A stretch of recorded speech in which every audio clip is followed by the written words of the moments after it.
Hello, how's everyone doing today? My name is Heather Fillmore, and I am an Enneagram 9, and I'm also a certified life coach. And I'm so excited to share with you guys today something that nines really struggle with and how to overcome it, and that is indecision.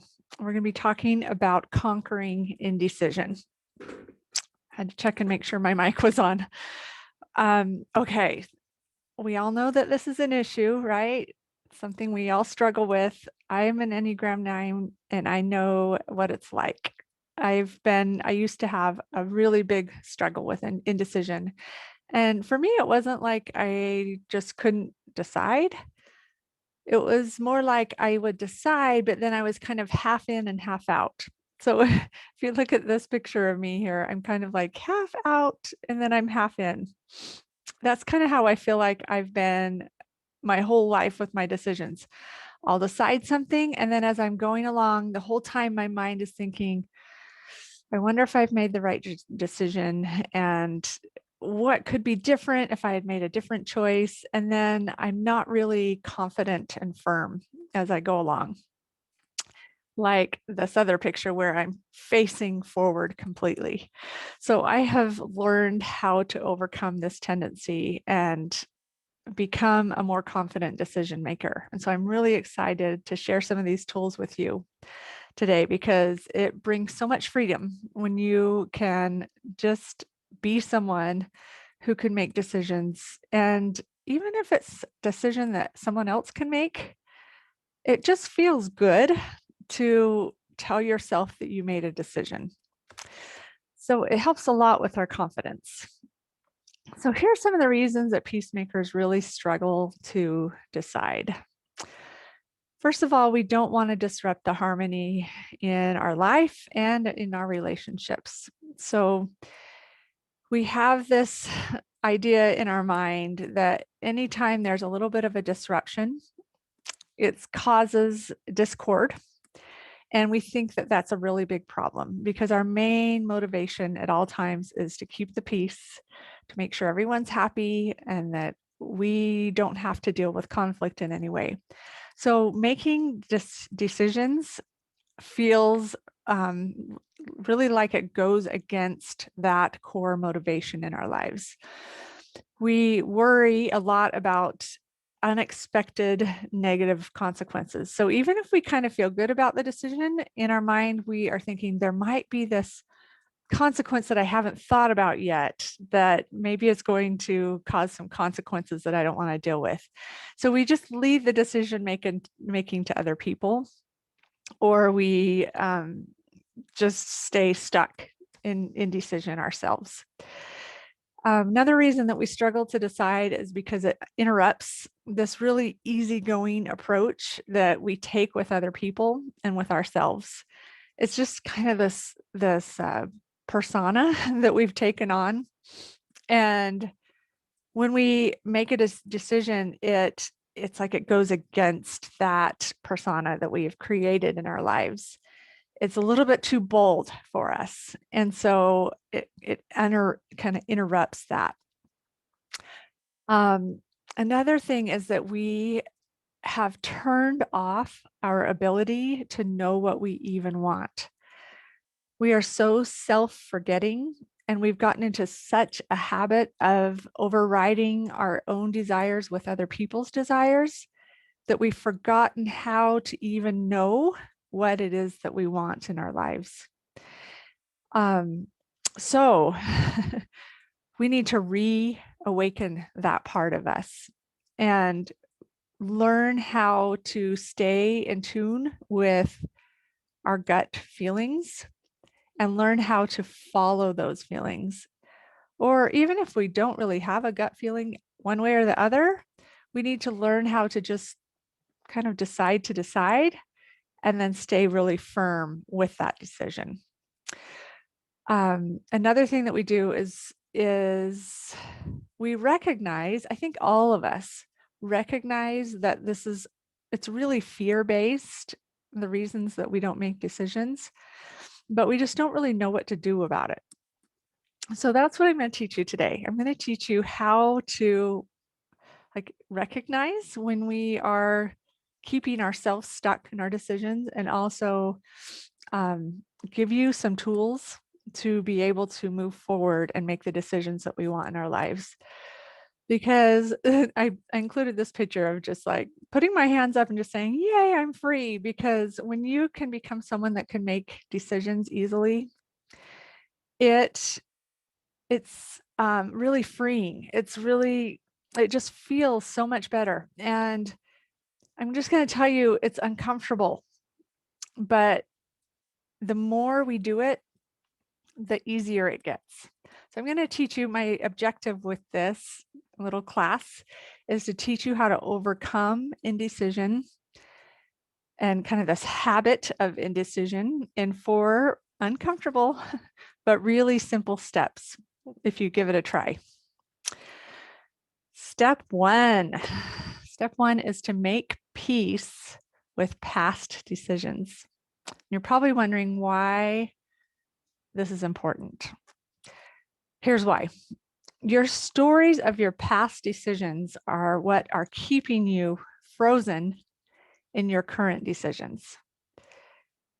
We have these stories in our mind about decisions that we've made in the past and how we had to face the consequences of those decisions.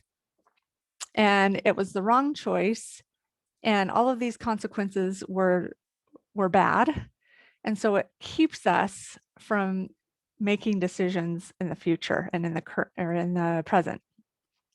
So try retelling the story in a different way and just see what happens. Okay, here's what we're going to do. I want you to think about a decision that you made in the past, some kind of decision that you made, and think about that decision that like it needs to be a decision that you feel just a little bit unsure about. You kind of think that it might have been a wrong decision. Okay. Keep that in your mind. I'm going to tell you a little story. This is a home that we purchased about 7 years ago. We had a big family and we had always lived in the same neighborhood. We had raised our kids in this beautiful neighborhood that we actually live in right now again. But at the time, we were feeling like we needed to kind of change things up a little bit. We were getting tired of the same old thing. So we looked on the MLS and we were looking at houses that were kind of close to where we were living so that we wouldn't have to make our kids go to new schools or things like that. And I was just kind of curious, and I broadened the area to look under, and I found this home that was in a little town. It was a small town, very much different than what we were living in. It was only about 25 minutes away from where we lived. And we went and looked at it, and it just spoke to us, everything about it. We loved everything about this home. It was just charming. It was plenty big for our family. Had these huge shade trees in the backyard, which we were missing in our current house. Just quaint neighborhood, everything. So we just decided to go ahead, and all the kids agreed that it would be a good idea. And we went ahead and purchased the house and moved there. Well, as you can imagine, it was a lot harder than we thought. From within like the first month that we moved there, I started questioning if we had made the right decision. Our oldest was a senior in high school, and he had to drive 25 minutes every single day to school. It was bad weather some days, and I was worried about him all the time going on the freeways because he didn't want to change schools at that point. And then we had all these other kids. At the time, we had seven kids. We have 9 now. They were all in the public school system. They had changed from their wonderful little charter school that they were in to different schools. We had kids with special needs that the schools were not really great for them. They were getting some of what they needed, but not all of what they needed. Our neighborhood had all grown up together. They had built their homes there about 15 minutes prior to when we moved there. And they were all like family to each other. just close, close friends, all of these neighbors. And we moved in with our big family. And even though our neighbors were really nice, we just couldn't quite feel like we belonged with everyone else. I mean, when people have that kind of history with each other, it's hard to come in and create that in a short period of time. So it was very lonely. It was lonely for me because I'd moved away from all of my wonderful friends that we had been with for the past 15 years.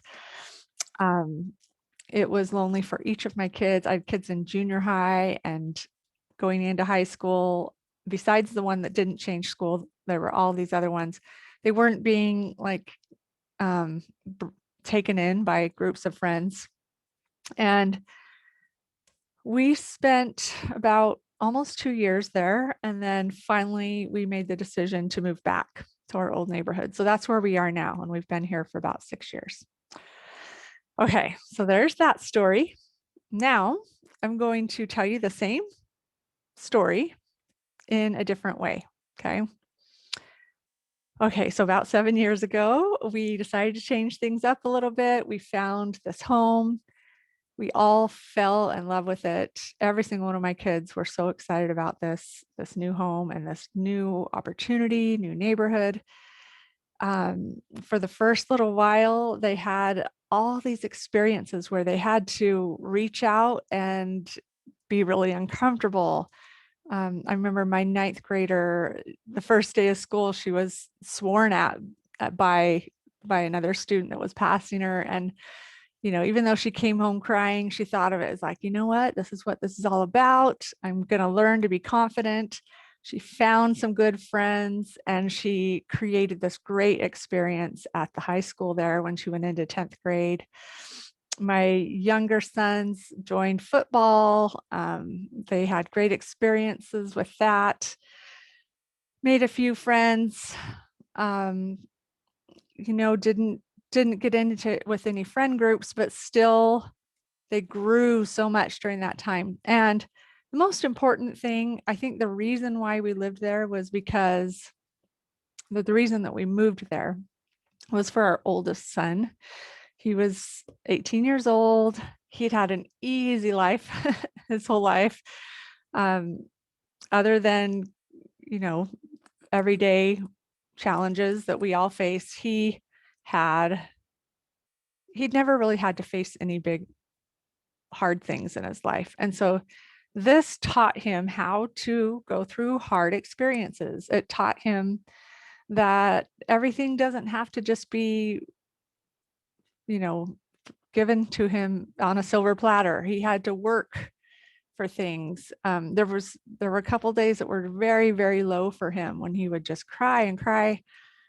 But he came out of that, and by the end of his senior year, he had changed. He was so much more mature, and it really prepared him for the next phase of his life, where he went and served a 2-year mission for our church and had to live on his own. And he was ready. He was much more ready because of this experience that we've been through. And ultimately, we decided to move back to our neighborhood, not because it was so hard and so difficult, but just we felt like our time there was complete, that we had learned everything that we needed to learn, and we were ready to go back. And we were happy. We were happy that we made the choice to move there, even though it was a lot of work and difficult sometimes, but we also were happy that we had done it and had moved back home. Okay, so those are the two versions of the story. Can you see how both stories are true? The first version that I told and the second version that I told are both true, right? The difference is that when we can look at, so when I look at that past decision as being perfect and just what I needed and my family needed at the time, it helps me to be more free to make decisions now, because I realize that whatever happens is there's a reason that it happened the way that it did, and I get to make that whatever I want to make it. So I'm going to talk a little bit more about that in a minute. But you are the one who gets to decide if a decision was right or wrong, right? Like, it's completely dependent on what you decide. So what I want you to do is stop this video and write down on a piece of paper a decision that you have made in your life that kind of keeps you frozen in indecision now. If you can think of anything, whether it was, moving, choosing a major or a career, decision to have children or get married or anything like that. Something that you've just kind of questioned that's been hard in your life. Write down that decision. And then on one piece of paper, I want you to write everything, but tell the story from a kind of a more scarcity mindset. Like, why was this such a hard decision? Like, why was this a bad decision? In what ways do I wish that I hadn't made this decision? And write the version of it in that way. And then rewrite the story. And if you don't have time to write, you can just kind of tell this story out loud. Rewrite it with the underlying perspective of it being a right decision, that decision that you made. Why was it the perfect decision? And just notice as you look at those that both stories are true, and what changes for you going forward with making decisions when you believe that second version. It's pretty powerful. So try this. Awesome. Okay, so there is no right or wrong choice. This is what I want to share with you today. The decision itself goes in the circumstance line of the model. If you're not familiar with the model that I use for coaching, it's called the self-coaching model. It was developed by Brooke Castillo of the Life Coach School.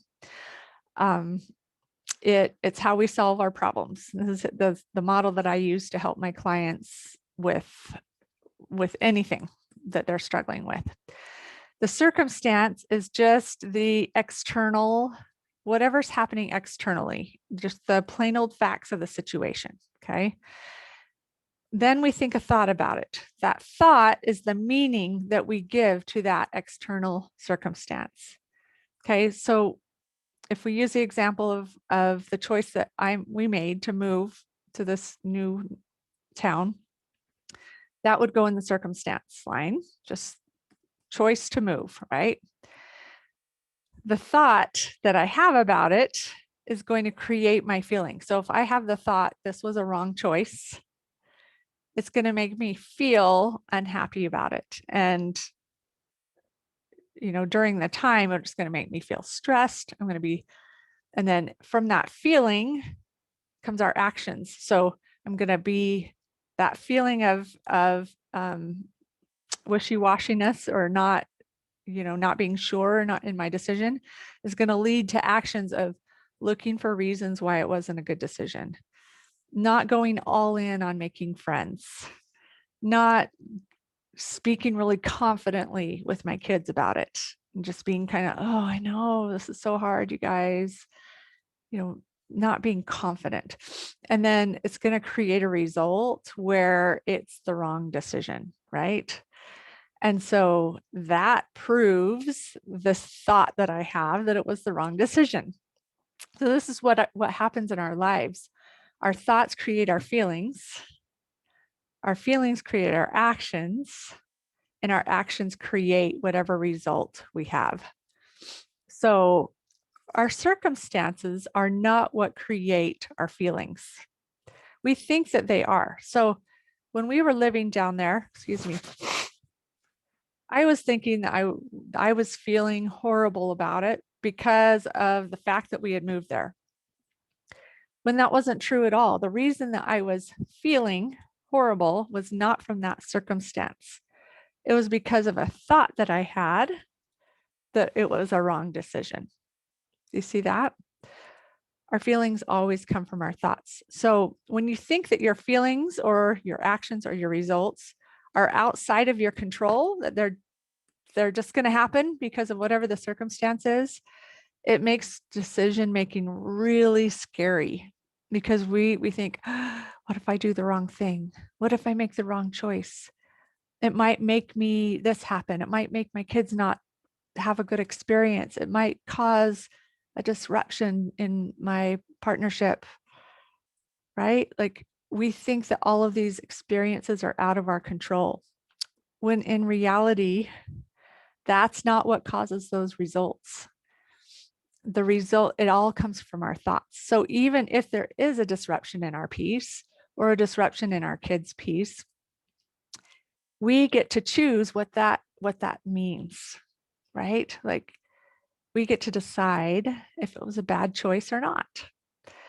So when you recognize that you're the one who creates your experience, you're taking back the control. It's like moving over to the driver's seat. And it makes it so much easier to make the choice. So I'm not going to go to my friend Susie and ask her, so you've done this before, right? Like, what was your experience? Because I realized that her experience was all because of her choices, or it might also be because of the lens that she's looking through in the experience. This is such an empowering thing to remember anytime that we are making a decision. Okay, so step two. Step two goes along with that. When you remember that your experience comes from your thoughts, you get to just decide to decide. Indecision, whenever we are not deciding and we're staying stuck in that indecision and not getting out of that loop, indecision is an indulgent emotion. So there are certain emotions that we all know emotions are part of life, right? Some emotions are what we call indulgent emotions. It means that we are deciding to choose that emotion in order to avoid having to go through something hard. So worry is a big one. You know, we just decide to worry because we think that worrying is going to create a different outcome. Or overwhelm.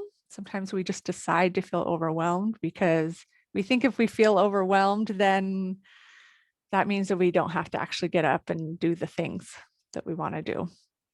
So those are just two examples, but indecision is an indulgent emotion. So we're deciding not to decide so that we can avoid possibly doing something that requires too much effort, right?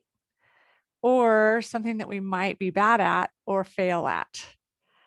Our brains do not like us to be bad at anything. That's just a human thing. It's not even just a 9 thing, it's a human thing. We don't like to be bad at anything. So sometimes when we make a decision and we aren't very good at it, or we even fail at it, that means we make that mean that there's something wrong with us. And our brains don't like that. So we can just decide to decide. We can just decide that whatever choice we make is the right choice. And it's so interesting when that happens. So, for example, say I'm trying to decide on which school to send my kids to. I'm just going through this right now because I have a son that's going into junior high this year, and he has 2 choices for junior highs. He can go to the one that our neighborhood feeds into automatically, and then he'll end up at, so like our our boundaries for our junior high are different for our high school. So if he goes to the one that the bus comes to, he will be at a school that doesn't feed into our high school. And so the other choice is to go to the junior high that feeds into, all of the kids feed into our high school. And if I made that choice, I'd have to drive him every single day, drive him there and back. But I let him kind of help me to decide. And we made the decision to let him go to the one that the bus will take him to. even though there will be a lot less kids that he knows when he goes into high school. And instead of just staying stuck in indecision, I just decided that that was the right choice. And what's different is it's helping me to show up confidently for him. So when he starts 7th grade and he has his hard days and maybe he doesn't know anyone, or even when he goes into the 10th grade and he moves up to the high school and there's only a few kids that he knows, I can, because I've already made the decision that it was the right decision, I will be able to show up more confidently as his mom and just say, hey, guess what? We made this decision and we knew it was right. So let's make the most of this, instead of being so like wishy-washy and not being there and being supportive the way that we could be. So it makes a really big decision when you just decide to decide and then you stick with that choice. Step 3 is to learn to trust your gut feeling. Excuse me. It's kind of exciting to think about the fact that 9s are really good at following their gut. We're part of the gut triad. It means that we make decisions from our gut. We feel with our gut, like our inner knowing. We have that gift of knowing in our bodies when something is right and when it's not. So we do have that, right? So we get to just decide that that gut feeling is right. Now, here's the catch. Most 9s that I talk to say, well, I understand that. Like I've had times when I've really known when I have a gut feeling, but most times I don't really know what that gut feeling is.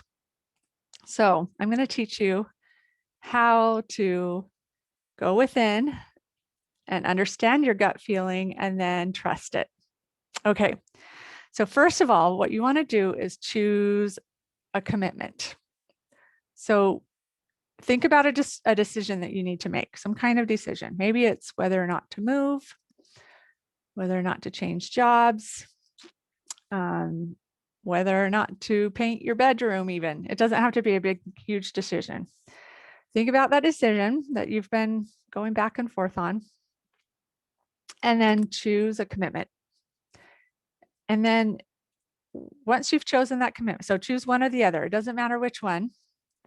Once you've chosen that commitment, put it in a sentence.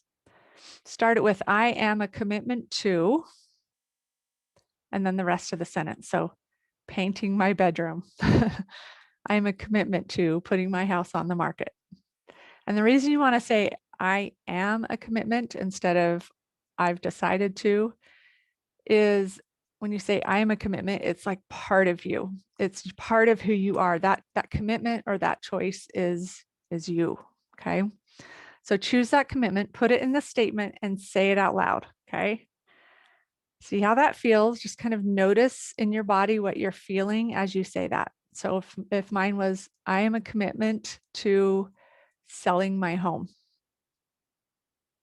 Stop for a moment, close your eyes and think about what's going on in your body as you say that out loud.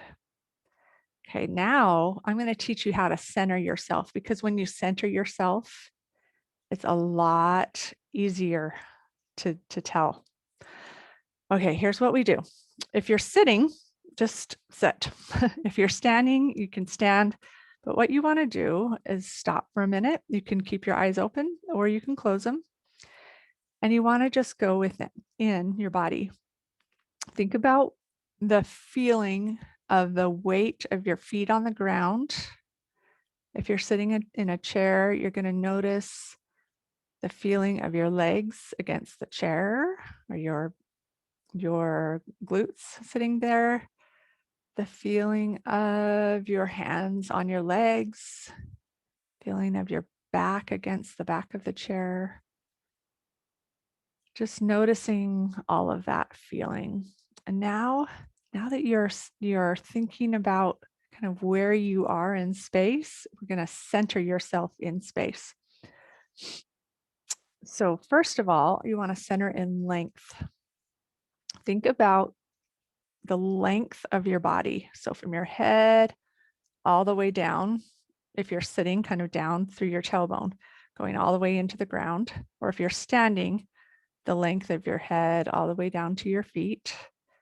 And you want to center in that length. So let your vertebrae in your back line up on top of each other, and think in your mind dignity. I am dignified. Okay, like the top of your head, you're going to feel the top of your head lifting, and you're centering in that length. Now we're going to center in width. So think about the width of your body and the outsides of your body. So go down the outsides of your head, the outsides of your arms and legs, and think about that width. And then expand that width out. So think about all the people to the sides of you, all of the people outside of your home and into the world, going outward, everyone to each side, sharing this wonderful life with you. Okay, now you're centered in width. Now we're going to center in depth. Let's start behind you. Think about your back. What are you feeling in your back right now? Just bring your awareness to your back and think of everything behind you, all of your past experiences, all of the past in your life, the people who have gone before you, your ancestors, the people who have lived before you. And then go through the depth of your body, so feeling the insides of your body, and then now go out to the front. Think about the front of your body, how that feels, your heart, your abdomen, the front of your legs. And then think about everything that's in front of you in your life, going forward, your future. Okay, how does that feel? Do you feel centered? So now that you're centered, you've got that dignity, you're in your body. Now state that commitment that you wrote down. I am a commitment to whatever that commitment is. Say that out loud.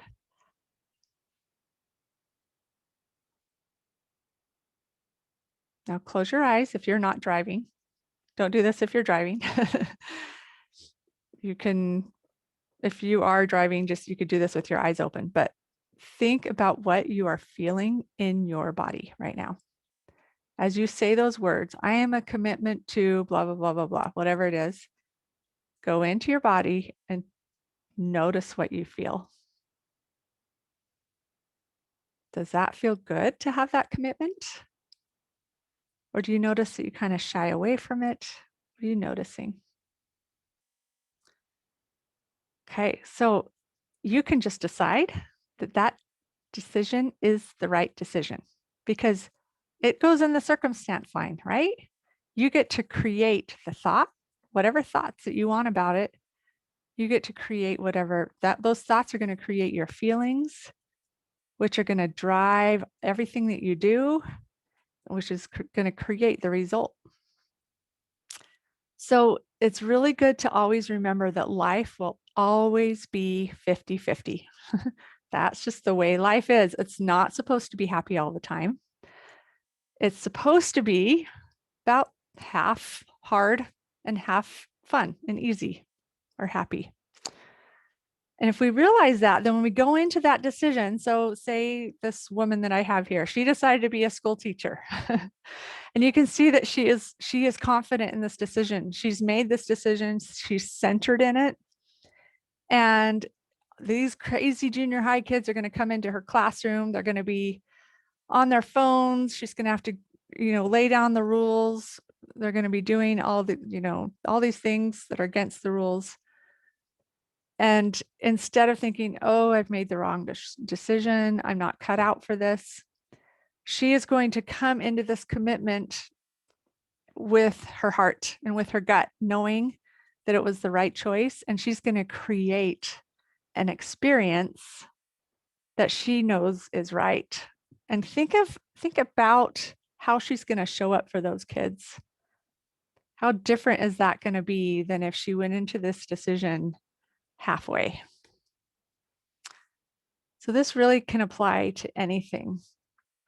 And it's so good to always realize that. And if you make a decision that affects someone else, so say it's, you've made a decision that affects your kids or your partner, and afterwards it doesn't work out so well because everyone has their own agency, right? It's going to turn out differently.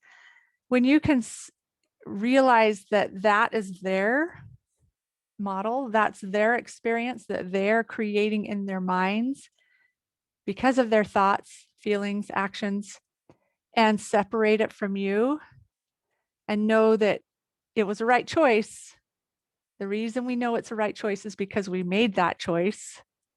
You're going to be able to show up for them and really support them in a much more purposeful way. And that's our goal as peacemakers, is to become purposeful, a lot more purposeful in everything that we do, and to just truly just be there. I mean, think about your type 8 or type 1 friends or family members and how they're just like, people can count on them, right? Like they're going to make a decision and they're going to go all in on it. That's our goal. We want to become more purposeful decision makers in our life. So follow these steps and it's going to help. And here's the thing. Like I said, life's going to happen. You're going to want to change your mind sometimes, right? And there's nothing wrong with changing your mind. So just like with our experience in moving to that new town, we were there for a time and then we felt like it was complete and we decided to come back. That's okay, right? You have two choices to make. If you are thinking about changing your mind, you can recenter yourself, state your commitment again, and notice what you feel in your body. Just, kind of revisit that as many times as you want, because when you're not centered, everything feels off. So centering yourself is always going to help you. But then you always want to ask yourself why you want to change your mind. If you think that the grass is going to be greener on the other side of the fence, you're just going to be moving over to a dry field again. Because it's never greener, because you're taking the brain that you have and your tendencies and all of that with you to that new circumstance. It's not going to be easier. It might for a time, but life is always 50-50, right? You're always going to have experiences that make it difficult. So ask yourself why you want to change your mind. If your why is based on fear of other people disrupting peace, fear of making, the wrong decisions or failure or whatever it is that you're afraid of, you're not going to end up with a good result. Because if you think about the model, if the feeling is fear, if you put that in the F line of the model, right? Let me go back to that picture. Oops, wrong way. So if your feeling is fear, you're going to show up a lot more wishy-washy-ish. You're going to be looking for reasons why the choice that you made is wrong. You're going to find all the evidence. That your brain is going to be looking for evidence of why this is scary, right? Because our brains, they want to be right more than they want to be happy. They just want to be right all the time. So it's going to be searching and scanning for why this is a bad choice, and it's going to find it. That's going to be your actions. And then the result is going to be not good. It's not going to feel good. So going back, so if this feeling line instead of fear is something like commitment or love, or what was one of the other ones I was thinking, trust, you're going to end up with a lot better results. Because if you think about going from commitment, that's going to cause you to just be a lot more firm in the way that you show up. You're going to look for ways that it was a good decision. You're going to share those ways with the people that are struggling. And the result is going to be much better for you. It's going to be a much better experience. So again, Step 4, recenter when needed, so that whatever you decide to do, whether you want to change that circumstance or not, you know that it's from the right place. It's not from fear. That is just such a happier and better way to live your life. Okay, so that's it, you guys. That's what I have to share about making decisions. If you feel like you need more help, most people do. I learned all of these tools, and then I thought I was kind of getting better at making decisions, and I was. But when I really got to be a firm, amazing decision maker was when I hired a life coach, because my life coach was able to show me what was going on in my brain. She was able to show me kind of these blind spots that I wasn't seeing myself. And once I could see those blind spots, when she showed them to me, it made it much easier to make decisions. And now, you guys, I am such a good decision maker. In fact, my husband, he's an Enneagram 2, and I think he's a 2-wing 1. He has a lot harder time making decisions than I do. It's like, it drives me nuts. We go out to eat and he's sitting there deciding while the waiter's standing there waiting. And I'm like, just make a dang decision and learn to like it, whatever the decision is. So I've realized that life is too short just to spend in indecision, and it just feels so much more confident, and it makes me feel better to be a decision maker. So anyway, hiring a life coach is what really helped me to get to that next level in my decision-making abilities. So that's what I can do for you.